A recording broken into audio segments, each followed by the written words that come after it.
This is Jessica Herring with Finance of America. I am a mortgage advisor, and if you've seen any of my other videos on my channel, my YouTube channel, you'll know that I have about 15 years of experience in banking, lending, and finance.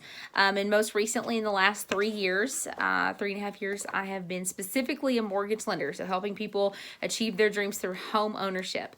I wanted to talk today about first-time home buyer do's and don'ts, and this can apply to anyone purchasing a home or possibly refinancing a home on some of these points that I want to talk about. But buying a home can be scary if you've never done it before, or if it's been 10, 20, 30 years since you've done it.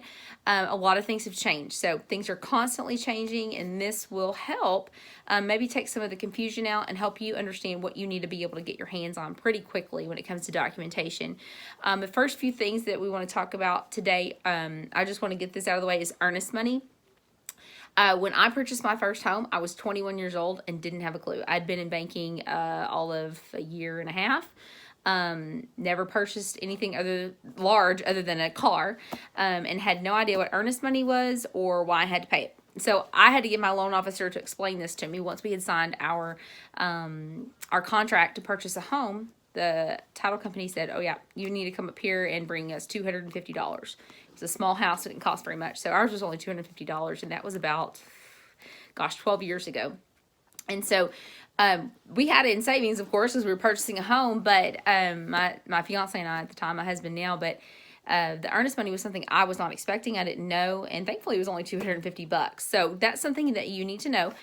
If you're purchasing a home, the title company is going to require, the seller is going to require that you pay earnest money to the title company. Basically, it shows that you're serious and you do want to proceed with the transaction. It's kind of a down payment on your down payment. It can be applied towards your closing costs and any other fees that it may take to close the loan. And you may even get a refund at closing, all or some of your money back. So that is something that you will have to pay if you're purchasing a home. So typically the seller's not going to waive that unless you know the seller. If you have any more questions, you can reach out to me on Facebook about earnest money. Some documentation, very simple documentation that every loan is going to need just about.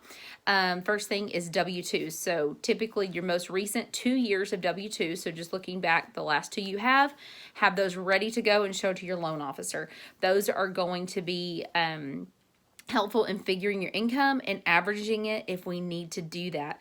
That, along with the last 30 days of your check stubs from your employer, that will help us verify that you are still employed, you're receiving direct deposits or regular paychecks, and we will go in and make sure that we're averaging your income correctly, because many times when our clients fill out an application, you may not put enough income on there, and we want to make sure that we're giving you every penny that you are receiving, and we want to account for every bit of that, because that is a huge part of your purchasing power.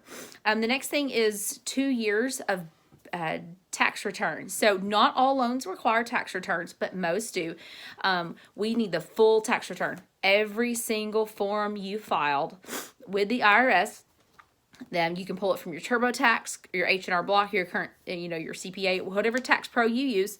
Make sure you have the full tax return with all schedules, all statements, everything attached to it. I don't need all your receipts for all of your mileage or anything like that. I just need the forms that you filed with the IRS for each year. And then the last thing was the valid ID. Not the last thing. There's one more thing after that. Valid ID is always important. Make sure your driver's license is up to date, ready to go. And then the last thing on the basic documentation is 2 months worth of bank statements. And this is for any money that you put on the application that you say you have, and checking your savings, retirement accounts. If you list it on the application, we have to document it. So all of those things will help when it comes to looking at your assets and your liabilities and your total net worth. So all of that is important when it comes to qualifying for a loan. Bank statements, no large deposits. So if you sell something like a large ticket item, I know a lot of people, you might sell a car, you might sell a motorcycle or a boat. You might even sell like a washer and a dryer on Facebook Marketplace. If you've made a large deposit that's going to be on your last 2 months' bank statements, please make sure we can document that either through a bill of sale if it's a large item, or just email anything someone has signed saying, yes, I purchased this item from this person. This is what this is for. Hopefully that deposit was a check and not a cash deposit. But if we can't explain it, we have to take that out of your of your total assets, and we can't count that money. So it's important that after you're approved, you don't make large purchases, you don't make large deposits, and you kind of just leave everything still and quiet in your checking and savings accounts, anything that you're using to qualify. A couple of things on the don'ts list. Those are all the do's list. Make sure you have all these items ready to go, ready to show your loan advisor. A couple of don'ts, I already mentioned one was no large purchases. So, and by that, I mean, especially on credit. So you don't want to deplete your assets once you've been qualified. So if you say you've got $10,000 in the bank and then you go purchase a new refrigerator for $1,500, now you've got $8,500, and the $10,000 may have been your ticket to qualify. So make sure you talk to your loan advisor before you do anything. Large purchases, and especially credit, is a no-no. Do not open credit. Do not charge anything to your credit, open lines of credit like credit cards. Don't go buy that refrigerator yet. Wait until the ink is dry on your mortgage closing papers, because if you incur any more debt, it may not knock you out of the loan, but if you're close if your qualification is kind of on the line, we definitely don't want you knocking yourself out for a refrigerator when you could have waited until after a closing day. And that has happened. Oh, it's happened, and it's been so sad. We've had to go back and do some paperwork, and it delayed the loan closing, and it's just not fun for anyone involved. So no large purchases, no large deposits if you can avoid it. And then don't open any new credit. So don't go open a new line of credit or a new credit card for any reason at all.